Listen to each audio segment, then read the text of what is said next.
Саламатсыздарбы, ардактуу телекөрүүчүлөр. 2 ай тынуудан кийин жаргылчак долбоору өз ишин кайрадан баштады. 1 саат бою кызматыңыздарда мен Арген Камалдинов жана кесиптешим Абайнур Большевиков болмокчубуз. Ассаламу алейкум, урматтуу телекөрүүчүлөр, барыңыздарга кайрадан жагымдуу кеч калайбыз. 2 ай кесиптешим айтмакчы, 2 ай тынуудан кийин кайрадан ушинтип Ош Билим телеканалынын түз эфиринде жаркыраган сонун бир студиянын ичинде сиздер менен жолугуп отурабыз жана сиздерге буга чейин талкуулап келген өтө оор чындуу маселелер, көйгөйлүү маселелер, айтор сиздерге керектүү болгон маселелерди алып чыгып, кайрадан жаргылчагыбызды тегеретип, анын ичине кээ бир адамдарды салып, айтор сиздерге теманы болушунча ачып берүүгө аракет кылабыз. Анда эмесе бүгүн биздин темабыз ошондой эле. Бүгүн биз сиздер менен биргеликте талкуулай турган теманы, анын коногун тааныштырып өтөлү. Бүгүнкү күнгө алынган эң эле актуалдуу темалардын бири болуп атат. Транспорт жана мүлк салыгынын аткарылышы тууралуу сөз кылмакчыбыз. Анда эмесе студиянын кадырлуу коногу менен тааныштырып кетсек, Ош шаардык салык кызматынын салык төлөөчүлөр менен иштөө бөлүмүнүн сектор башчысы Нурлан Кулмаматов. Саламатсызбы? Саламатсыздар. Ассаламу алейкум. Саламатсыз. Куш келипсиз биздин студияга. Буга чейин дагы келген элеңиз дагы да болсо келип бүгүн мына ушул маселе өтө оор чындуу болуп, анча-мынча адамдарга ушул маалымат азыраак жетип жатканына байланыштуу дагы да болсо сиздерди чакырып, кененирээк элге маалымат берип, ошондой эле шарттар менен, кодекстер менен тааныштырууну туура көрүп турган чагыбыз. Алгачкы эле суроодан баштасак. Балким мына ушул нерсе көпчүлүк адамдар үчүн бир оңой эле нерсе, ушунда сурайбы деши мүмкүн, бирок арабызда бар түшүнбөгөндөр дегендей. Салык деген эмне? Эмне үчүн жарандар салык төлөш керек деген суроо. Рахмат, биринчиден сиздерге ыраазычылык билдирип кетебиз. Эмне дегенде сиздер аркылуу биз салык төлөөчүлөр менен акыркы күндөрү тыгыз иштей баштадык. Ортомчу көпүрө сиздер болуп атасыздар. Эмне дегенде азыр массалык маалымат каражаттарын аркылуу салык төлөөчүлөргө көп нерсени жеткире баштадык. Бул дагы заманбаптын ийгиликтери. Мына мисалы мурда Ош шаарында эле бир 5-6 канал ала турган болсо, айыл жергелерде 1-2 канал ала турган болсо, мына азыркы технологиялардын жетишкендиги менен цифровой болгон үчүн баардык салык төлөөчүлөргө түз ушул маалыматтар жетип атканга сиздерге ыраазычылык билдирип кетем. Рахмат чоң, дагы бир экинчи сурообузду дагы бере калсак, учурдан пайдаланып элечи. Салыктын негизи канча түрү бар депчи. Биз эфирде көп эле угуп калдыбыз. Транспорт салыгы, кыймылсыз мүлк, ушулар боюнча кеңири түшүндүрүп берсеңиз. Салыкты эми айтып кетсек, бул милдеттүү түрдө акчалай бюджетке төлөнө турган мыйзам, салык мыйзамы негизинде салык төлөөчүдөн алынуучу төлөмдөр деп аталат негизи. Сиздер сураганыңыздар боюнча биздин салык мыйзамынын негизинде бүгүнкү күндө 8 түрү бар салыктардын. Аны тактап айтып кете турган болсом, силер деле угуп жүргөндүрсүңөр, жергиликтүү салыгыбыз бар, республикалык салыгыбыз бар. Республикалык салыгыбыз 6 түрү бар, жергиликтүү салыгыбыздан 2 түрү бар. Будан сырткары дагы биздин салык мыйзамыбызда көрсөтүлүп кеткен атайын спец режим контролдоо деген түрлөр бар. Бунун ичинде жанагы айрыкча бизде жана жеке ишкерлерибиз патент менен иштеген, контракт менен иштегендер, ошолор салык түрүнө кирбесе дагы атайын салык көзөмөл, спец режим менен көзөмөл боло турган салыктардын түрүнө кирип кетет бул дагы. Республикалык бюджетке тактап токтолуп кете турган болсом, республикалык бюджетке жана биздин киреше салыгыбыз бар, пайда салыгыбыз бар, кошумча нарк салыгыбыз бар, кен казуудан алынчу салыктарыбыз бар, акциз салыгыбыз бар. Жергиликтүү бюджетти айтып кете турган болсок, жергиликтүү бюджетте мына азыр бүгүнкү өтө көйгөйлүү маселелердин бири болуп аткан ушу жер салыгы менен мүлк салыгы болуп атат.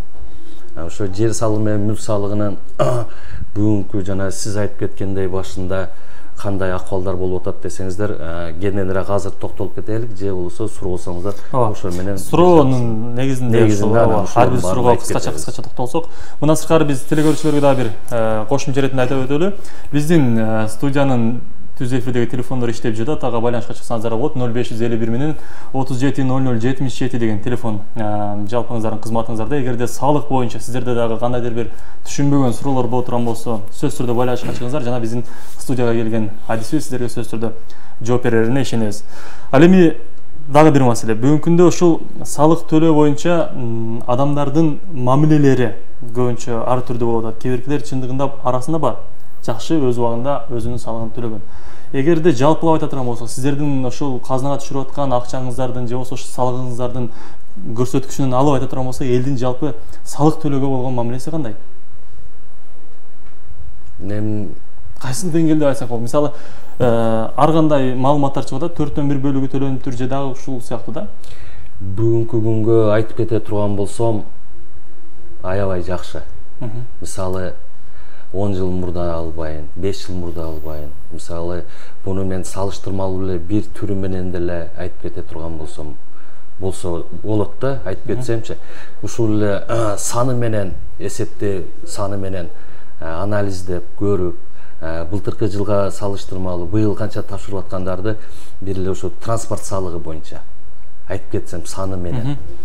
Былтыры жана бизге өздөрү келип, жанагы убактысы мөөнөтү бүткөнгө чейин өздөрү тапшырып, өздөрү төлөгөндөн эле саны 15 миң, 16 миңдин тегереги боло турган болсо, быйылкы жылдын эсеби менен мына бул дагы азыр дагы жигерлүү иштер жүрүп атат. Но ошого карабастан бүгүнкү күндө 8 айдын жыйынтыгы менен бизде 17 миңден ашык, 18 миңге жакын салык төлөөчү келип, өздөрүнүн ыктыяры менен, өздөрүнүн каалоосу менен келип, биздин жанагы айтып кетелик бирдиктүү терезелерибиз бар.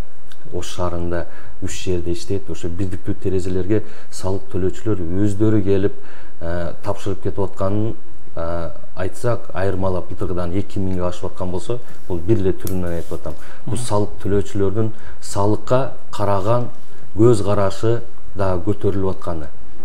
Өздөрү ыктыярдуу ошону төлөй турганын билип туруп, ошонун парздыгын аткарам деп туруп келип, ошо бир эле төлөөчү эмес, ал жерде дагы төлөөрдүн астында ылайыктуу өздөрүнүн кагаздары бар.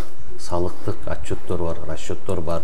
Ошолорду өздөрү келип убагында тапшырып атканга биз да аябай кубанычтабыз. Бирок бар, көйгөйлөр бар. Анча салык төлөөчүлөргө билбестик болуп калышы мүмкүн, жетишпестик болуп калышы мүмкүн, түшүнбөстүк жерлери болуп калышы мүмкүн. Ошого карабастан, бирок ошолор менен дагы бүгүнкү күндө жана айтып кеттим го, сиздер менен тыгыз иштеп, сиздер менен тыгыз байланышканыбыз үчүн көп салык төлөөчүлөргө ошо мыйзамдын аткарылыштары, салык мыйзамдын аткарылыштары ошолорго жетип атат. Кечиресиз, ошондо салык төлөөчүлөрдү салык боюнча атайын бир план коюлган да. Ошол канчалык деңгээлде аткарылып жатат? Менин түшүнүгүм боюнча азыр ошондо эл, жалпы журт салык төлөгөнгө мындай кайдыгер мамиле кылбай калыптыр да, туурабы? Эми да, сиз айткандай кайдыгерлик мамиле токтоду. Эмне дегенде, ошо кайдыгерлик мамиле кылган үчүн салык төлөөчү өзү зыян көрүп атпайбы? Себеби биринчи эмнеде? Айтып кетейин, биринчи салыктын түрлөрүн айтып кеттим жана. Ошо ар бир салыктын өзүнүн мөөнөтү бар. Тапшыра турган отчеттордун, расчеттордун, анан ошондой эле төлөй тургандардын, мисалы бизде жылдык календар деп коет. Ошо жылдык календардын ичинде айлык отчеттору бар, кварталдык отчеттору бар, жылдык отчеттору бар. Ошо отчеттордун негизинде ар бир мөөнөттөрү көрсөтүлгөн. Ошо мөөнөттөрүндө убагында булар төлөбөй турган болсо, өздөрү жанагы айтып кеткендей зыян көрүшөт да. Ал жерде айыппул салынат биринчиден. Убагында ошону төлөбөгөнгө же убагында ошо жанагы айтылган расчеттордун, отчеттордун тапшырбагандыгына. Андан сырткары биздин салык мыйзамда көрсөтүлүп кеткен убагында төлөнбөгөн нерсеге бизде туум эсептелинет. Ар бир күнүнө, кечиктирген күнүнө туум эсептелинет. Андан сырткары санкциялар колдонулат. Буну азыр алдыда суроолор бар, ошондо кеңирээк туумдардын пайызы канча көбөйөт, ошол боюнча айтып бересиз. Азыр бизде телефон байланыш бар экен, кабыл алып коелу көрүүчүнү. Саламатсызбы, сиз түз эфирдесиз. Алло. Саламатсызбы, келиңиз угуп атасыз. Алло, саламатсызбы. Мен суроом бар эле. Эме боюнча, недвижимость боюнча. Айта бериңиз. Өзүмдүн чалып атам.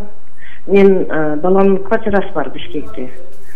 Ал баягы эмеге жетпейт, 32 квадрат метр. Анан дагы бир квартира алам деп жатат да. Ушул квартираны алса 80 квадрат метрден ашып кетип, экөөнү бириктирип эсептейт, отдельно эсептейт. Эки квартираны алып туруп бириктириш керекпи? Бири кандай? 55-60. квадрат метр болушу мүмкүн да дейли. Жок, сиздин сурооңузду тактабыраак берсеңиз, 2 квартира алган, экөө бир жерде, экөөнү бир үй кылам деп атабы, же экөөнү өзүнчө Бишкек, экөө тең Бишкек шаарында, же бири Бишкекте, же бири каякта, ошону тактап айтып кетсеңиз. Экөө тең Бишкек шаарында. Экөө тең өзүнүн атына Бишкек шаарында. Если мен 4 квартирасын алсам, экөөнү бириктирсек 80ден ашып кетиши мүмкүн, 80 квадрат метрденчи. Мен экөө отдельно бериңизде жетпейт. Сурооңузга түшүндүм.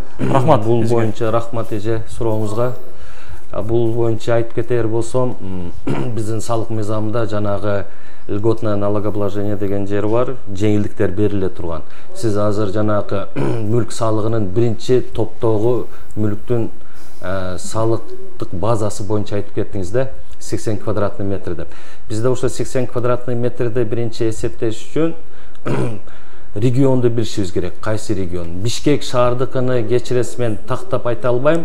Ош шаардыкы, мисалы, жер үйдүкү 180 квадратный метрден ашкандан кийин анан салык базасы пайда болот.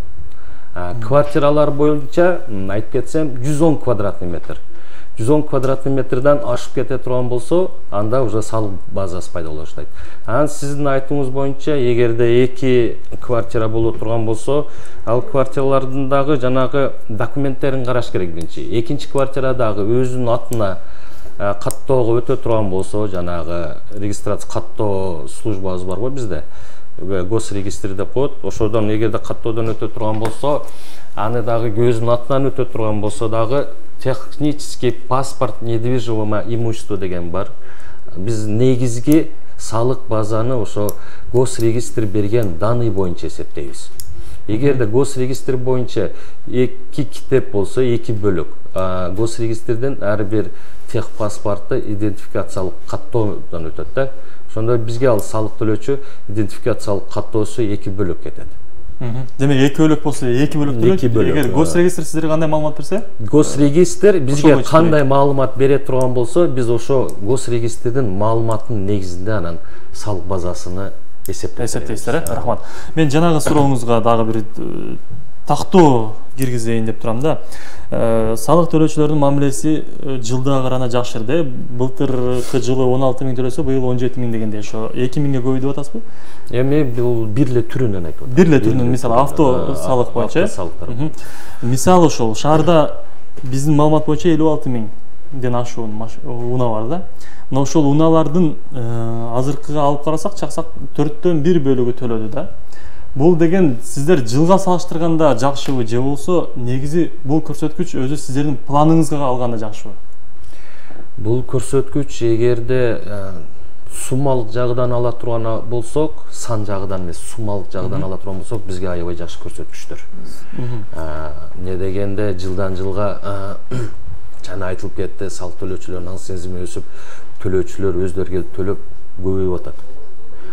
Жанагы сиз айткан жалпы саны боюнча сиздер эми алсаңыздар керек, мына ошол эле жана биздин азыр каттоо кызматы жанагы госрегистр службабыз, ошолордун каттоосу боюнча болсо керек.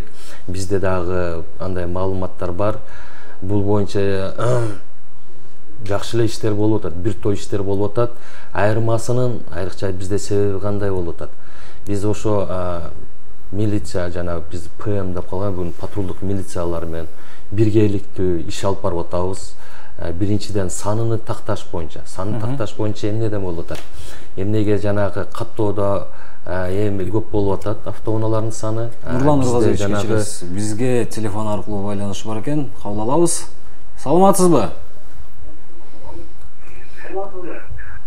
Саламатсыздарбы? Биз сизди угуп жатабыз, сурооңузду узатсаңыз болот. Мен база болгон айымдан чыгып жатам. Өзү тилекке каршы ушул налогту карапайым элдер гана жакшы төгөт да, мен билишимче. Анан кийин мынау биз дайым төгөбүз, чоң иште иштегендер, ушу качып жүргөндөр дагы бар, айылда жашайм билем да. Баягы айрыкча чоң иште иштегендер. Анан кийин мына балдарыбызга жер алабыз, участка алабыз дегенде эле акча беребиз да. Бизди эч ким карабайт. Налогту карабайм элдеп төгөт, эзилип иштеп төгөт. Анан бизди түртүп эле коет дагы, баягы эле немелер алып кетет. Ушул тууралуу ошол вопросуна жооп бере аласызбы? Биз ушинтип эле жүрө беребизби? Рахмат эжеке. Сурооңуз жакшы суроо, бирок бүгүнкү биздин темага бир аз топ келбей калды десек болот. Анткени жер берүү боюнча биздин салык кызматы жооп бере албайт, бирок сөзүңүздө жан бар эжеке. Эми жан бар. Анда бул чыныңды айтканда биздин деңгээлде чечиле турган маселе эмес бул. Бул жогору жактарга кайрылып. Рахмат Нурман мырза. Азыр бизде сюжет бар. Ошол биздин дагы атайын кабарчыларыбыз чыгып, көчөдөн элден сурамжылоо жүргүзгөн. Мындан сырткары атайын ПМ кызматкерлери менен патрулдук милиция кызматкерлери, ошондой эле сиздердин кызматкерлериңиздер биргеликте рейд жүргүзгөн экен. Ошого күбө боло эле, андан кийин эфирибизди алга карай улантабыз. Транспорт жана турак жай мүлк салыгынын төлөө мөөнөтү бүткөнүнө байланыштуу салык кызматы шаардын аймактарында рейд уюштуруп жатат. Иш-чара жол кайгул кызматы менен биргеликте өтүүдө. Салык кызматынын өкүлдөрү билдиргендей, төлөө мөөнөтү бүткөндөн бери массалык түрдө салык төлөгөндөр көбөйдү. МАИ кызматкерлери токтоткон ар бир автоунаанын экинчисинде айдоочулар салык төлөөгөн болуп чыгышты. Налог төлөөгө очередь экен балдар. Мен бияка кетти азан эмеге. Ben kardeşim işte Gürgey'deç. Kim degan? İşte Elnura degan. Ömürzak var. Uşa ketip atmını geliver uşaktan turun azıra geldi. Ya. O dostum. Tölemediniz mi? Tölemediniz mi? Az beret. Gel. Az beret dedim ama sabah takip bekleyin bileyim. Maçta da var. Bileyim bekikte az örgütsün akşamda. Niye tölemediniz şu an aysanız? Просто ноябрда деп ойлоптум эменчи. Машинамды жакында эле алдым, башка бир эме жүргөн эле ошол ноябрда болсо керек деп ойлогон элем. Эми төлөп коебуз. Азыр. Эма 2000 сомдо боло береби? Майли жазып коем.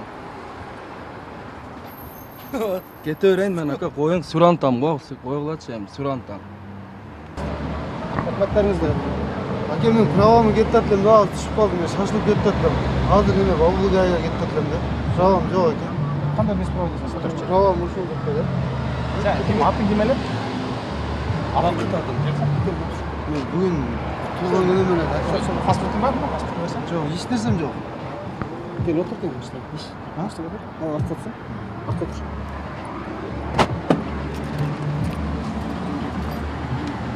Салык кызматы 4-сентябрдан тартып төлөөгөндөргө 2000 сом айыппул салып жатат. Бул үчүн кызматкерлер дароо акт түзүп төлөө үчүн банкка жиберип жатышат. Эмне себептен автоунаа салыгын төлөөгөндөр көп? Салык кызматынын өкүлү буга мындайча жооп берди. Эми көбүнчө айдоочулар баягы машинаны жаңыдан алат экен, бири-биринен минет экен, анан баягы сентябрдан өткөрүп, октябрда, ноябрда төлөйм деп, декабрда деп квитанцияларын караса ошол дата боюнча, анан көпчүлүк айдоочуларда баягы ошол квитанциядагы айына карап туруп, ошол айда төлөйм деп жүрө беришет экен да. Ошол айдан көп айдоочулар ошолдон адашып калып атышат. Негизи мыйзамда каралган бул өзүнүн мөөнөтү бар. Мөөнөтү 1-сентябрга чейин төлөнүш керек. 1-сентябрдан кийин төлөнгөндөргө айыппул салынат. Атайын уюштурулган рейд учурунда автоунаага болгон салыгын төлөгөндөр да болду. Салыкчылар билдиргендей, айдоочулар салык төлөгөндүгү тууралуу квитанция жана чаптамасын алып жүрүүсү керек. Ассаламу алейкум. Ага кандай? Мен мына шаардык салык кызматынан рейд болуп атат. Саламатсызбы? Көрүп коелу. Права топкос. 10-июлда төлөпсүз, э? Айдоочулук көрүнүш.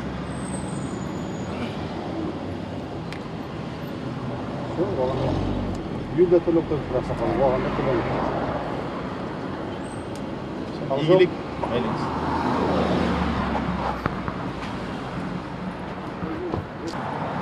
Mayda төлөпсүз, э?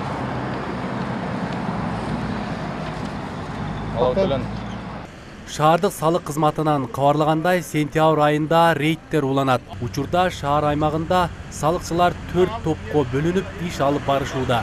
Мындан улам адистер шаар тургундарына жана конокторуна кайрылып, автоунаа каттоодон өткөн мекемеге салык төлөөнү суранышат. Арген Нуров, Тайыр Аматжан уулу, Жаргылчак программасы. Урматтуу телекөрүүчүлөр, сиздер түз эфирде жаргылчак берүүсүн көрүп жатасыздар. Бүгүн биз транспорт жана мүлк салыгынын аткарылышы тууралуу сөз козгогонбуз. Ошондой эле бүгүн бизде конокто Ош шаардык салык кызматынын салык төлөөчүлөр менен иштөө бөлүмүнүн сектор башчысы Нурлан Кулматов. Сиз сөзүңүздү улантып берсеңиз болот.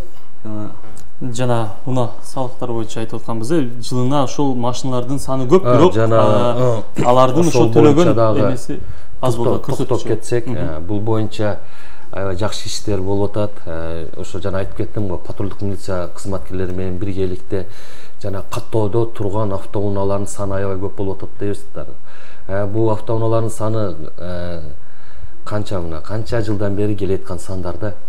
Буну дагы жанагы жөн эле каттоодон чыгарып коюш аябай оор иш экен. Ошо сиздердин мүмкүнчүлүгүңүздөр менен колдонуп, салык төлөөчүлөргө, автоунаанын ээлерине кайрылып кетер элем.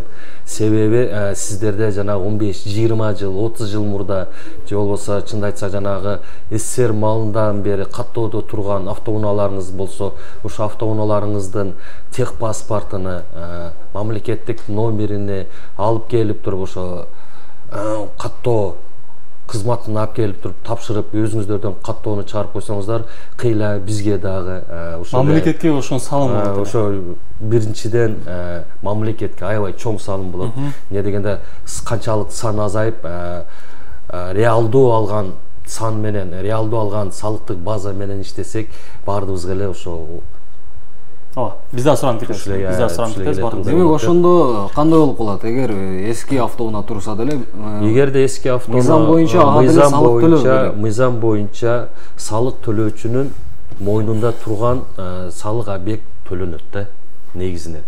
Буну азыр көп түшүнбөй атат. Жөн деле мен машина минбесем деле жөн деле турат, автоунаам гаражда турат, эмеде турат деген менен бир убактысы келет. Убактысы келгенде баары бизге жанагы айтып аткан расчет, отчеттор тапшырганы келгенде ошо атынанбы, жанагы айтып атам го, регистрационный службалар менен биргеликте иштеп атабыздар. Кимде кайсы адресте же кимдин атында канча автоунаалар бар экен дагы чыгып атат да. Ошо убакыты келгенде ошо айып пулдар менен кошо төлөп калат да. Рахмат. Ошону алдын алар булар төлөй башташ керек. Рахмат Нурлан мырза. Бизде азыр бир байланышта телекөрүүчүбүз бар экен, ошону кабыл алып коелу. Саламатсызбы, келиңиз. Сиз түз эфирдесиз, сурооңузду берсеңиз болот. Алло. Саламатсызбы? Угуп атабыз, келиңиз. Алло. Угуп атасызбы? Угуп атабыз. Мен Ош шаарынан чыгып атам. У меня такой вопрос. Переоформление легковой автомашины от физического лица на ОСО.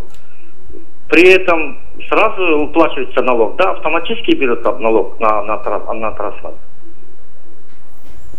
Суроо түшүнүктүү болду?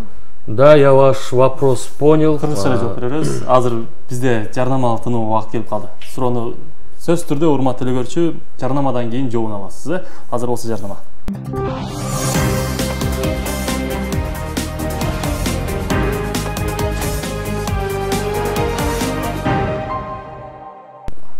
Да, бир ирет. Ассаламу алейкум, урматтуу телекөрүүчүлөр. Сиздер жаргылчак программасын көрүп аткан чагыңыздар. Жана бүгүн биздин темабыз транспорт жана мүлк салыгынын аткарылышы деген тема болот. Буга байланыштуу биздин студияга атайын конок келген жана сиздин биздин суроолорго жооп берип жаткан чагы. Азыр эле жарнамадан алдын бизге байланышка телекөрүүчүбүз чыккан, мына ошонун суроосуна жооп берсек. Жеке тараптан юридикалык тарапка өткөндө салык төлөөнүн шарттары. Түшүндүм, суроосун түшүндүм. Бизде салык мыйзамында, салык кодексинин негизинде 323 берене бар. Ошол жерде так жазылган ким салык төлөөчү болуп эсептелинет. Анан сиздин сурооңуз боюнча жеке жактан эгерде юридикалык жакка жанагы алып сатуу жолу мененби же кандай жол менен болсо дагы юридикалык жакка өткөндөн кийин юридикалык жак ал автоунааны өзүнүн балансына отуруш керек. Өзүнүн балансына отуруш үчүн ал автоунааны ошо ОСО болобу, АО болобу, ЗАО болобу ошол юридикалык ишкана оформление кылдырат. Ошо оформление кылдырып атканда, оформлениеде азыр бүгүнкү күндө оформление кылаардын астында ошо юридикалык ишканага өткөнгө байланыштуу биринчи юридикалык ишкананын атынан ошол жерде расчёту тапшырылып туруп салыгы төлөнөт. Ал жерде мөөнөтү каралбайт. Бул мөөнөт качан өтөт? Жанагы айтылгандай, право удостоверяющий документ кийимге өткөндө ошол салык төлөөчү болуп эсептелинет деген жер бар. Ошон үчүн жана сиздин сурооңузга жана сиздер оформление кылып атканыңыздарда юридикалык жактын атынан кайра башынан расчет тапшырылып туруп салыгы ошо учурда төлөнөт. Эгер жеке тарап салыгын төлөгөн учурда дагы юридикалык жак өткөндө юридикалык жак өзү төлөшөт. Төлөгөн учурда деле юридикалык жак өзүнө өткөрүп аткандан кийин өзүнүн менчигине, өзүнүн жанагы ишканасына өткөрүп атканда ал салык төлөөчү, ошо автоунаанын салык төлөөчүсү болуп калат дагы, ал өзү төлөп калат ошондо. Рахмат. Дагы бизде бир телекөрүүчү бар экен. Телекөрүүчүбүздү кабыл алып коелу. Саламатсызбы, келиңиз. Алло, саламатсызбы? Сурооңузду бериңиз, угуп атабыз. Мен суроо берейин дедим эле, мына автоунаанын налогу боюнча 2016-жылы декабрь айында төлөнгөн болсо, ошол убакытка чейин жүрүп төлөсө болобу же эмеси срок өтүп кетеби? Мына сентябрдан турак деп эме кылганга. Рахмат, сурооңуз түшүнүктүү. Рахмат. Сурооңузга 2016-жылдын мөөнөтү жанагы биз айтып кеткендей, мына турак жай, автоунаалар салыктарын 1-сентябрда аяктады деп салык мыйзам чегинде айтылып өттү. Сиздер эгерде ошо декабрь айында, эгерде ошол маалда сиздер өзүңүзгө сатып алып, ошол маалда же жаңы оформление кылган учурда төлөгөн болсоңуздар, ал декабрь айы 2016-жылдын эсеби менен эле жабылат. Биздин мөөнөтүбүз налоговый период деп коет, салыктык мөөнөт автоунаалардыкы 31 январдан баштап 31 августка чейин деп эсептелинет. Эгерде сиз мына январдан баштап август айына чейин төлөй турган болсоңуз, бул төлөгөн салыгыңыз 2017-жылдын ичине жарактуу болот. 2018-ди сиз январ айынан баштап туруп 2018-жылдын 31 августуна чейин төлөсөңүз, ал 2018-жыл болот. 2016-жылкы төлөгөн салыгыңыз ал 2016-жылга эле жарактуу болот. 2017-ге башынан төлөйсүз. Аны дагы жанагы айтып кеткен декабрга чейин мөөнөттү күтпөңүз. Автоунаанын мөөнөтү, төлөй турган мөөнөтү 1 январдан баштап 31 августка чейин. Эгерде сиз эртең декабрга чейин 1 жылдык мөөнөттү алып алып, декабрда төлөйм десеңиз, анда сизге эртең айып пул салынат дагы, анан туумдар эсептелине баштайт. Ошол жагын эске алып коюңуз. Нурлан мырза, айтсаңыз, өзү белгилүү болгондой эле 4-сентябрдан тарта салыктын баардык түрүнө мөөнөт бүтүптүр да. Эми төлөй албай калгандардын баардыгына айып пул салынат да, жаатан бери айтып атпайсызбы? Канча өлчөмүндө юридикалык тараптарга, жеке тараптарга дагы бир ирет эскертүү иретинде айтып койсоңуз, жаңы эле азыр сюжетте бул тууралуу маалыматтар кетти, бирок жаңы эле бизге кошулган телекөрүүчүлөрүбүз болсо, сиздин сурооңуз азыр жалпы салыктын түрү 4-сентябрдан мөөнөт бүткөн жок. Бул жергиликтүү бюджеттин жанагы биз айтып кеткен мүлктүн 1-тобунун, бул жанагы турак жай үйлөр, мүлктүн 4-тобу бул жанагы автоунаалар, анан тамарка жери деп коет, ошо жер салыгы. Ушу 3 салыгын эле мөөнөтү бүттү 4-сентябрда. Калган салыктын түрлөрүнүн өзүнүн мөөнөттөрү бар. Ал жылдын жыйынтыгы менен жана башында айтып кеттим сиздерге.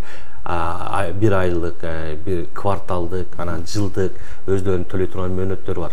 Аларды бул 3 салыктын түрү менен адаштырбашыбыз керек биринчиден.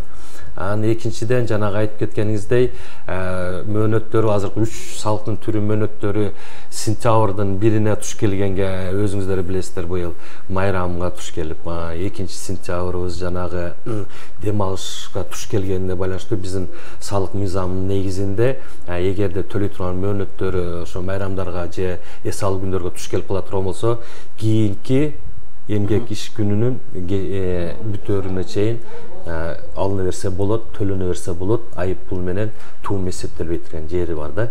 Ошого азыр мына 4-нө чейин биз дагы деле бир жолу кайталап кетейин, мына сиздер менен тыгыз иштеп, мына сиздер дагы канча жарыя аркылуу көрсөтүп аттыңыздар. Ошондой эле биз жанагы элдер топтолгон жерде, мына биздин базарларда, биздин жанагы чоң эмелерибизде азыркы мындай Татан деген жерлерде, коомдук жайларда түшүндүрүү иштери жүрүп атат. Уюшулган коомдук жерлерде түшүндүрүү иштерди жүргүзгөнбүз. Мөөнөттөрүн түшүндүргөнбүз. Мөөнөттөн кийинки боло турган эмелерин дагы түшүндүрүп кеткен чараларыны эмне болор экенин түшүндүрүп кеткенбиз да. Рахмат.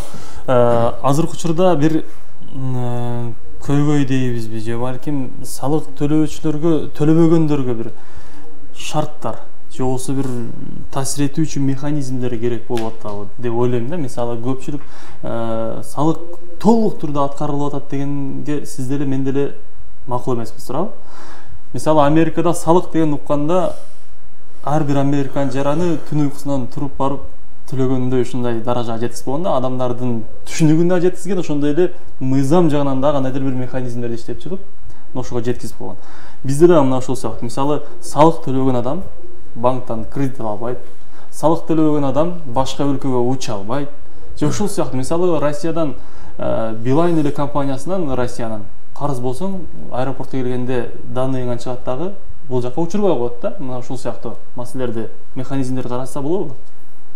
Же бизде каралган ушундай бир жолдор, ушундай бир шарттар барбы? Чатайын. Шарттары жок, бирок ошону иш жүзүнө ашырыш үчүн бардык салык төлөөчүлөрдү салыкка тартуу боюнча жанагы айтып кеттиңер го. Төлөгөндөр, качып жүргөндөр боюнча эмне чаралар көрүнүп атат деп. Ал чаралар боюнча бизде өзүнүн жол жобосу бар. Эмне дегенде ал салык төлөөчүнүн биринчи жанагы чечимин берип, анын салык төлөөчүнүн мойнуна ошо салык негизи ошондук экенине билдириш үчүн чечим чыгарып, аларга чечимдерди берип, чечимдерден кийин жанагы банктагы бар эсептерини жана счетторун деп коет. Ошолорго бизде жанагы требованиялар, налоговый платежный требования дегендер бар. Ошолорду счетуну жабып, банктагы счетторун. Эгерде дагы натыйжасы чыкпаса, андан кийин биз жанагы эгерде кокустан мүлкү болсо, же башка дагы атындагы ошо кылган ишмердийлигине байланыштуу бир дагы башка бир эмелери болсо, кагаздары же ценный бумага деп коет, жана атайын баалуу бумагалар. Айтыр кандай байлык болсо, ошолор баардыгын биз биринчи ошо жол жоболору менен алып барып туруп, жанагы опис кылып туруп, анан сотко өткөрөбүз биз. Биз деле жөн эле аларды калтырбайбыз да. Биздин өзүбүздүн милдеттерибиз бар, ошол милдеттерди аткарыш үчүн ошондой процедураларды аткарабыз. Ошол процедуралардын негизинде анан биз акыры алып барып анан сотко беребиз. Ошолорду салык төлөөчүлөрдү качып жүргөндөрдү. Анан соттун чечиминин негизинде анан жана биздеги айтылган суда исполнительдер бар. Ошолор менен биргеликте анан жана мажбурлоо жоюу боюнча иш чараларды алып барабыз. Рахмат. Биз азыр телегөрүшүбүз келип калыптыр дагы байланышта. Кабыл алып коелу. Саламатсызбы? Сиз түз эфирдесиз. Сурооңузду бере берсеңиз болот. Урматтуу телегөрүүчү. Сиз түз эфирдесиз, сурооңузду берсеңиз болот. Менче жок, мен дагы бир тактоо иретинде да азыр ушул сотко берип, алардын ушул банктагы эсептеринен айтор ушул сыяктуу чараларды көрөбүз деп атпайсыздарбы? Мисалы, Кара Көлдөгү, мисалы Ош Бишкек жолунда атайын пост бар, ошол жерден бардык машиналар токтоп, атайын ошол акчасын төлөп, анан кийин өтүшөт да. Мисалы ошону жерге деле сиздердин ошол инспекцияңыздардын кызматкерлери туруп, салыгын текшерип, текшерсе өткөзүп, текшербесе өткөзбөй. Эң оңой жол да, мисалы салык алышынчы. Мисалы мен эгер ошентип салык төлөбөй жүргөн адам болсом, ошондой чара киргизилсе мен сөз төлөмөкмүн да дегендей. Ал боюнча иш болуп атат бизде. Мен айтып кетейин, бул боюнча бизде Сосновкада атайын мобилдүү группалар түзүлүп, Сосновкада текшерүү жүрүп атат. Азыркы күндө? Азыркы күндө. Бул качан башталган? Бул башталган бизде жанагы ИАЭПке, Евразиялык экономикалык биримдүүлүк союзуна киргенибизде, ошондо баардык ташылган товарларды каяктан канча алып келип аткан, ошо мыйзамдын түрүндө алып келип атат, ошо алып келгендери дал келе, ошо алып келген буюмуна. Ошолорду тактоо иретинде бизде ошондой бизде эми ИАЭП менен чектеш чек араларыбыз жок экен, ошо Ош шаарында, мына Ош областында. Ошого бизде андай жок. Нары Чүй область жагында, Бишкек жакта, Нарын жакта жанагы ошо чектеш границаларда, чек араларда биздин атайын мобилдүү группалар түзүлүп, ошо ар бир кирип чыккан автоунааларды ошол жерде турган посттор менен ошо биргеликтүү эле ал жерден биздин жана пограничный службабыз бар, биздин таможенный службабыз бар. Нурлан мырза, кечиресиз, бизге телегөрүүчүбүз бар экен, түз байланышка чыккан. Кабыл алабыз. Кабыл алып коелу. Саламатсызбы? Саламатсызбы? Саламатсызбы? Сурооңузду бат-баттан берсеңиз. Угулуп атабы? Угулуп атат. Сурооңузду узатсаңыз болот. Ассаламу алейкум. Мен о машинанын налогу 17-немеде бүткөн да августачы. Төлөйм десем азыр штраф ала албай ошону билейин дедим. Былтыр 2016-жылы 17 августта төлөгөнсүз сиз, Ошо 17 августка дейин төлөгөм да. Рахмат чоң. Сурооңуз түшүндүм. Дагы да бир эскертип кетейин деп атам, мен уруксат берсеңиздер, эми салык төлөөчүбүздөр дагы төлөгөнү аябай чоң парздыгын аткарып атат. Но бул телекөрүүчүбүз дагы азыр айтып кетип атат. Былтыр 17 августтан быйылкы 17 августка чейин төлөгөм деп атат. Сиздер түшүнүктүү мындай кылсаңыздар, ошо именно автоунаа салыктын түрү боюнча 1 январдан баштап 31 августка чейин төлөнүш керек негизи. Сиз эгерде 31 августтан кийин кандай учурларда төлөнөт? Эгерде 31 августтан кийин сиз мына сентябрь, октябрларда ала берелик мисалга.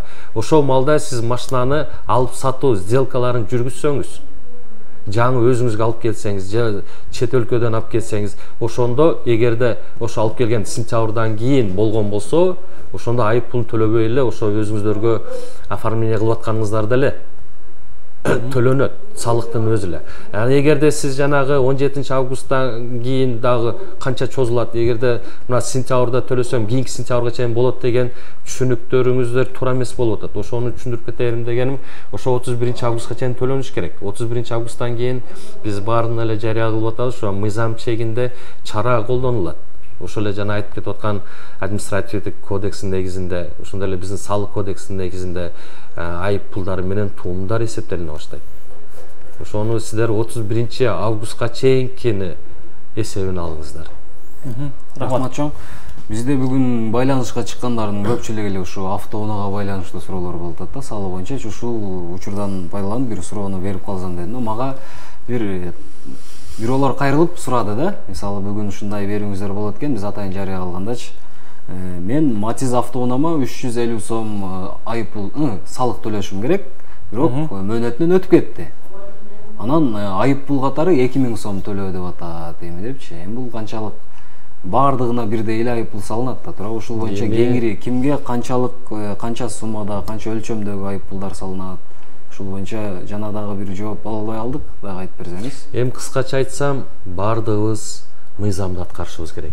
Мыйзамда баардыгына бирдей жазылган. Ал жерде 350 сом ошо сиз Матис дегендей, же болбосо жанагы чоң машиналарды айтып кетелик, 2000-3000 сомдук болобу, аларда көрсөтүлгөн эмес. Аз төлөп, көп төлөп, жаңы машина, эски машина деп каралган эмес. Айып баардыгына бирдей көрсөтүлгөн. Мисалы жанагы административдик кодекстин негизинде баардыгына бирдей эле 2000 сом салынат. Анан будан сырткары эгер убагында төлөнбөгөн болуп калса, бир айырмасы болот. Ошо чоң машинага салыгы чоң болот. Кичинекей машинага салыгы кичине болгондо, бизде жана салык кодексинин негизинде ар бир кечиккен күнгө тууму бар да. Ошол учурда, балким ошол учурда айырмасы болушу мүмкүн. Чоң салыкка чоң туум эсептелип кете берет, аз салыкка аз туум эсептелип кете берет. Мисалы туум эсептелинет деп атпайсызбы? Бир адам 3 ай, 4 ай, 5 ай убакыт мүмкүнчүлүгү болбой калса да төлөгөн туумду. Ошол канчалык ар бир кечиккен күнүнө, ошо мөөнөтү келгенден өтүп кеткен болсо, ошо төлөгөн күнүнө чейин 0,09% туум эсептелет. Ошо жана меске айтып кетип атпаймынбы? 350 сомго 0,09% эсептеңиз дагы 3,5 миңге 0,09% эсептесеңиз, туумду эсептесеңиз, ошондо айырмасы ошондой белинет. Чоң салык болсо көбүрөөк туум менен кошумча төлөп калат, аз болсо аз салык болсо аз туум менен кошумча төлөп калат. Анан дагы бир кошумча бар эле, жана Сосновкаңыз боюнча айтып кетсем, Сосновка боюнча биздин түштүк регионго бир эле ошо биздин эмебиз бар, жолубуз бар, альтернативный жолубуз. Ошол жол менен каттаган унаалардын баардыгы ошол бир жол менен ошо биздин жанагы түзүлгөн мобилдүү группа аркылуу өтөт да. Ал мобилдүү группалар бизде жетекчиликте тарабынан аябай катуу көзөмөлгө алынып, көзөмөлгө алынгандан кийин ар бир өткөн автоунаалардын жанагы сапра коштомо кагаз деп коет. Ошо коштомо кагаздары обработка болуп туруп регионго жөнөтүлөт. Мисалы Сосновкадан мондой машина өттү, мондой грузу менен өттү. Жеңил машина болобу, оор жүк ташыган машина болобу, автобус болобу, маршрутка болобу, ошолордун баардыгы бизге азыркы технологиялар тарапта интернет катары бизге ошолор данныйлар электрондук почтадан келет. Ош шаар болсо Ош шаарына мынандай машина кетти деп. Ошолорду биз биргеликте азыркы жетекчилерибиз тарабынан көзөмөлгө алынып туруп, ар бир ошол жерден жүгү мененби, башкасы мененби, же жүк ташуучу, же адам ташуучу эмелер менен келген болсо, бизге келген автоунаалар болсо, ошолордун баарын биз көзөмөлгө алабыз. Ошолордун төлөгөн салыктарын текшеребиз. Ошо биздин айрыкча жана көзөмөлгө алганыбыз ушул жагы болуп атат. Рахмат. Дагы бир маселе да, мисалы азыр эми телекөрүүчүлөрүбүздүн баардыгы эле ушул автоунаа жагына өтүп кетти. Менимче ушул жакта көйгөй бар да, мына ошон үчүн ушул жагын биз дагы токтолойлу деп атабыз. Негизи автоунаа салык төлөгөндөр, автоунаасына салык төлөгөндөр көбү айтат: мен ушул салык төлөсөм, анан кийин жолду оңдо беришпейт, карайым жүргөн жолубуз депчи. Негизи эле сиздер алып аткан салык менен биздин жолдордун оңдолуштун байланышы барбы? Бир канча проценти жол оңдоого кетет дегендей маалыматыңыз барбы ушул боюнча? Ал боюнча кандай десем, биз мамлекеттик салык кызматы киреше бөлүгүнө жооп берет да. Чыгаша бөлүгүнө бизде укугубуз жок көзөмөлдөшкө. Ошого бунуңуз боюнча мен так маалымат бере албайм. Маалымат бере албайсыз. Бере албайм. Аны ошо чыгаша бөлүк жагын карай турган органдар жооп бере алса жакшы болот деген. Биз ошо киреше жагына жооп беребиз. Анда ушуга улай эле экинчи суроону берсем да, мисалы Украинанын жогорку радасы 2011-жылы салык кодексине өзгөртүү киргизиптир. Анда унаа салыгын бензиндин баасына кошуп коюшкан экен. Мисалы бир жыл бою автоунаасына бензинди куят, өзүнө иштетет, бирок ошого биздин унаанын салыгы дагы ошо бензиндин баасына кошулат экен дагы. Анан кийин ошо багы иш алып баргандар, жеке ишкерлер, ошо авто май койчу жайлары барлар мамлекетке ошол унаа салык төлөөчүлөрдүн салыгын ошолор төлөп берет экен да, бензиндин баасынын көтөрүлүшкөнүн негизинде. Сенин сурооңо ушул эле суроо болой. Мисалы биздин атайын мамлекеттин бир сиздер тараптан иштелип чыккан механизм бар да, ошо патрулдук милиция кызматкерлери менен чогуу биргеликте иш аракет алып барып атасыңыздар да. Ошол бензин аркылуу салыкты жыйнап алып. Мисалы абай автоунаасын күндө жумушка айдап кетсе, экологияга кетирген зыяны жолду айдаган. Мен автоунаама айына бир эле жол айдайм, бирок мындай экөөбүздөн бирдей эле сумманы төлөп калат экен. Сен ушуну айткың келди окшойт да, мен түшүнүмчө. Ушул боюнча бир механизмдер тууралуу атайын сунушталып, же иштелип чыккан, же аракеттер жүргүзүлүп атабы? Ушул боюнча айтып берсеңиз. Сурооңуздар аябай жакшы суроо. Бул боюнча бизде азыркы салык мыйзамыбыз 2008-жылкы кабылган салык мыйзамы менен иштеп атабыз. Буйруса азыркы күндөрү жакында деле өзүңүздөр деле ММКларда мына массалык маалымат каражаттарды деле угуп атсаңыздар керек, жана жаңы салык кодексинин долбоорлору каралып атат экен го деген маселелер туулуп атат. Миш-миштер бар.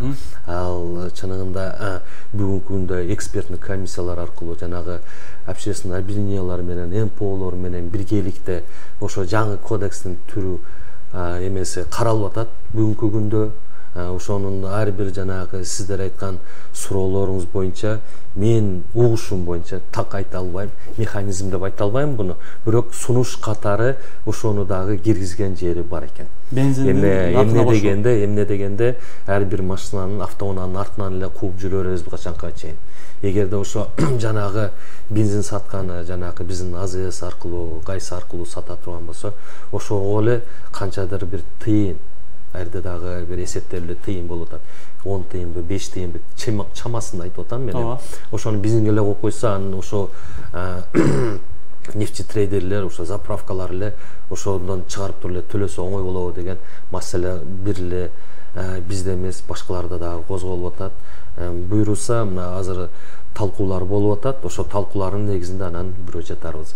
Демек, сиз өзүңүз кандай ойлойсуз ушундай бир жол биздин системачы азыркы биздин системага чыныгында айтканда аябай жакшы ой. Жакшы. Мен мисалы ушу өзүм жеке оюм ушуга кошулат элем. Рахмат. Не дегенде жана сиздер айтып кеткендей, ишине барабы, келеби, айдайбы, айдабайбы, ошо жанагы бензин эсебинен. Бензин эсебинен, ооба. Рахмат. Азыр бизде атайын бир даярдалган инфографика бар эле, ошону көрөлү. Жалпы салык төлөө өстүбү, төмөндөдү, же бул салык төлөөчүлөр канчалык деңгээлде төлөп атат, канча пайызга чыкты, мына ушул туурасында көрөлү. Андан кийин кайрадан эфир аркылуу чогулабыз.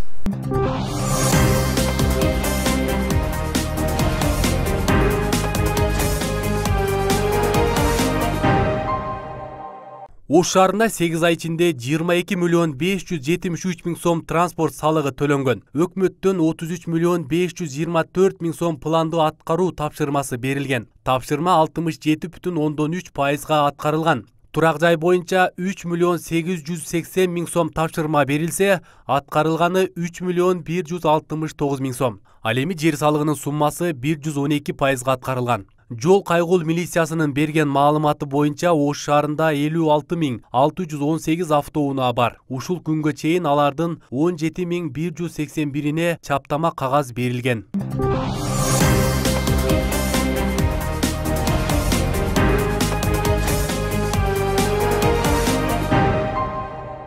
Урматтуу теле көрүүчүлөр, сиздер жаргылчак берүүсүнө көп отурасыздар. Бүгүн биз транспорт жана мүлк салыгынын аткарылышы тууралуу ушунун айланасында кеп козгогонбуз. Бүгүн бизде студияда конокто Ош шаардык салык кызматынын салык төлөөчүлөр менен иштөө бөлүмүнүн сектор башчысы Нурлан Кулмаматов. Жолу саламатсызбы деп учурашып кое берели. Жаңы эле бизге кошулган көрүүчүлөрүбүз бар болуш керек. Рахмат. 4 сентябрь ушул акыркы салык төлөөчү, автоунаа салыгын төлөөчү, биз эми автоунаа токтолгойлу, автоунаа салыгын төлөөчү акыркы число болду. Андан бери эми сиздер иш жүргүзүп атсаңыздар, ким салык төлөөдү жана аларга айыппул салуу боюнча. Бүгүнкү күндө мына ошол 4 сентябрдан бери канча бир айыппулдун эсебинен канча акча каражаты топтолуп калды? Маалымат барбы? Эми чынында айтканда бир күн эле өткөн эсеби болуп атат. Эми бүгүн 6 болсо, кече 4 токтосо, эми 2 күндө. 2 күндүк маалымат боюнча жанагы сиздер өзүңүздөр күбө болдуңуздар. Кошо биздин балдар менен жанагы рейд учуруна чыктыңыздар. Эми бул жыйынтыктарды мына жуманын этегине жыйынтыктай башталат да эмичи. Так саныны мен бүгүнкү күнгө мына 4-дөн бери төлөө мөөнөтү токтогондон кийин жанагы канча айыппул салынды деп атпайсызбы? Ал боюнча мен сизге азыр так айта албайм, болгону 2 күн өттү. Анан бул боюнча дагы кечирип коюңуз, бир кошумчам бар эле айтып кетейин. Салык төлөөчүлөргө, жалпы эле биздин теле көрүүчүлөргө мөөнөтү бүткөнүнө байланыштуу биздин жетекчи тарабынан Чойна Фермек Жунусовичтин демилгеси менен ПМ менен жана патрулдук милициялар менен биргеликте мобилдүү группалар түзүлүп, кечээден баштап 5-инен баштап туруп Ош шаарынын 4 алкасы бар. 4 жагыдан кирип чыга турган. Бири жанагы айтып кетсек, Наукатский жактан, бири Араванский жак, бири мына Кара Суу, бири мына өзгөн жакта туруп, өзүнүн жанагы чектеш шаарыбыздын кире турган жерлери бар го. Ошондой четтерге баардык биздин жана патрулдук милиция менен биздин кызматкерлер бирдиктүү рейдке чыгып башташты. Ошо жана айтып кеткен жыйынтыгы булар эми жыйынтыкта башташат. Не дегенде азыркы учурда булар рейдте жүрүшөт. Ошо жана салык төлөөчүлөргө эскертип кетер нерсем, ушу баардык жана төлөнбөй калганы, болбой убактыңыздар болбой калып бир себептүү нерселер менен убагында келе албай калсаңыздар, биздин бүгүнкү күндө Ош шаарында 3 жерде бирдиктүү терезелер иштеп атат. Бириси ал биздин өздүн имаратыбызда, Ош шаардык мамлекеттик салык кызматынын имаратында, ал жерде бирдиктүү терезебиз бар. Андан сырткары бизде жанагы Горгай деген районубуз бар. Горгай районунда ошол жерде имаратында, ал жерде да бирдиктүү терезеде биздин балдар отурат. Атайын аларга жанагы жабдуулар менен, баардык техникалар менен ошол жерден эле барып эле алыска барбай эле банк, ошол жерде эле жанында кассалар бар. Банк ошолордун жанында бир жолу эле төлөп туруп ошол жерден жанагы айтып аткан расчётторун тапшырып чыгып кетиштин деп ал жерде түзүлгөн. Жана үчүнчүбүз бизде жанагы ыңгайлуу ошо салык төлөөчүлөргө ыңгайлуу шарт түзүп, ошо биздин имаратка келип же ошо Горгай жака барбасын деп туруп, биздин жанагы борбордук базарыбыз бар. Навай көчө тарабынан Аманбанк зданиясы бар. Ошол Аманбанк зданиясында биздин дагы бирдиктүү терезебиз иштеп жатат. Ал жерде дагы ошо жанагы айтып кеткендей баардык сиздерге көрсөтө турган кызматтары бар. Ошону дагы айтып кетейин. Рахмат. Убактыбыз соңуна чыгып калгандыгына байланыштуу бир акыркы суроолорду кыска-кыскача узатайлы, да кыска-кыска жооп берсеңиз да. Мисалы, салык төлөөгө караганда анын айып пулу көбүрөөк да. Мисалы, жана эле мисал келтиргенде 300 сом Матиз үлгүсүндөгү автоунаасына төлөгөнгө караганда 2000 сом айып пул көбүрөөк. Ошондо бул жерде негизги максат айып пулга өтүп кетип аткан жокпу? Бюджетти айып пул менен толуктообу же элди ушундай бир коркутуубу? 300 сомду төлөбөй койсоң 2000 сом төлөп калам деп. Кечиресиздер, бул эми жанагы сиздердин айтканыңыздарга мен кошулбайм. Мисалы, кайсы тарапка болуп кетип аткан же сиздер жанагы ошо айып пул менен эле бюджетти толтуруп атасыңарбы же жана коркутуш деген эмес. Бул мыйзамдаштырылган нерселер. Бул ошо салык төлөөчүнүн аң сезимини көтөрүп, ошонун жанагы биздин салык мыйзамда көрсөтүлгөн өзүнүн кылып аткан ишине, өзүнүн кылып аткан ишмердүүлүгүнө же болбосо ошо өзү салык базасы бар объектини колдонгон үчүн салык мыйзамын сактоого чакырып атабыз. Убакыт менен, баардык чеги менен деген. Анда бир кыскача суроо. Ошол автоунаа салыгын рейдтерге чыгып, патрулдук милиция кызматкерлери менен биргеликте иш алып баруунун негизинде ошол топтоп атат экенсиздер да. Анан кыймылсыз мүлктүн салыгын кандай жолдор менен топтоп атасыздар? Мисалы, төлөбөй койгон бир үйдүн ээси. Мен жана эле айтып кеттим, кайра эле дагы кайталап кетейин. Кыймылсыз мүлктүн убактысы жылдык алынат да. Жылдык эсептелинет дагы, анын кварталга бөлөт. 4 кварталыбыз бар. Ошо жеңилдик болуш үчүн жылдык эсептелинген салыгыны эгерде мүлктүн экинчи тобу болсо айтып атам мен. Эмне дегенде мүлктүн биринчи тобу дагы бар да. Мен азыр экинчи тобу айтып кетейин, анан биринчи тобуна токтоп кетем. Экинчи тобу боюнча ошо бир жылдык эсептелинген салыгыны ор келбеш үчүн салык төлөөчүгө шарт берилген. 4кө бөлүп төлө деп. Ал бир жол жобосу. Ана ошо 4кө бөлүп төлө деген дагы ошо убагында кааласа жылдыгын жылдын башында эле бир төлөп кое берсе болот. Ооба. Жылдыгын. Анан эгерде ор келе турган болсо, ошого жеңилдетиш үчүн кварталга бөлгөнбүз. Ошо кварталында да убагында төлөбөй калса, анда салык төлөөчүгө жана айтып кеткендей эле биздин туумдар эсептелине баштайт. Мисалы 4кө бөлүп, бирөө төлөбөй койду да, үй алып койгон, бир жака кетип калган да. Төлөбөй койду, такыр кварталына да төлөбөй койду, жылына да төлөбөй койду. 2-3 жыл төлөбөй койду да. Үй боюнча ала турган болсок, мисалы жана азыр эле биринчи турак жай үйлөрдү атпайбызбы? Жана башында айтып кеттим, бизде Ош шаарында мисалы кылып кетейин. Ош шаарында жанагы жер үйлөр болсо 180 квадратный метрден ашса салык базасы пайда болот. Квартиралар 110 квадратный метрден ашса салык базасы болот. Анан жана сиз айткандай 180 квадратный метрден базасы ашып кетип салык базасы пайда болуп калып, ошо 2 жыл, 3 жыл төлөнбөй калса, ал учуру келет. Эрте бүрсүн келип туруп барып бизге тапшырат расчётун. Тапшырганда бизде ошол кайсы жылдарга тапшырылбаса, ошол жылдардын күнүнөн баштап туруп туум эсептелинет. Салык төлөөчүгө ор келип калат. Кайра элечи. Рахмат чоң Нурлан мырза, бизге бөлүнгөн убакыт соңуна чыгып калыптыр. Рахмат. Сизге бир эркин микрофон берсек, бир элге кыскача 30 секундалык кайрылуу болсо жолдоп алсаңыз.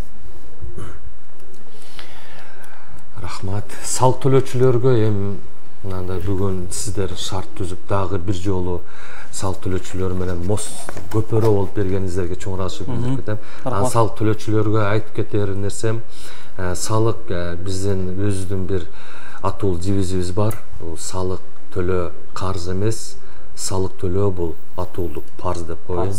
Ошону аткарсак эле биз өзүбүздү эле эмес, биз мамлекетти ойлогон болобуз ошондо. Рахмат чоң. Эскерте кетсек, бүгүн бизде транспорт жана мүлк салыгынын аткарылышы деген теманын алкагында жаргылчактын 1 сааттык түз эфири болду. Ага биздин Ош шаардык салык кызматынын салык төлөөчүлөр менен иштөө бөлүмүнүн сектор башчысы Нурлан Кулмаматов мырза келип, сиздердин жана биздин суроолорго жооп берди. Сизге терең ыраазычылык билдиребиз. Дайыма кызматташып туралы, бири-бирибизге жардам беребиз. Сиздерге дагы ийгилик иштериңиздерге.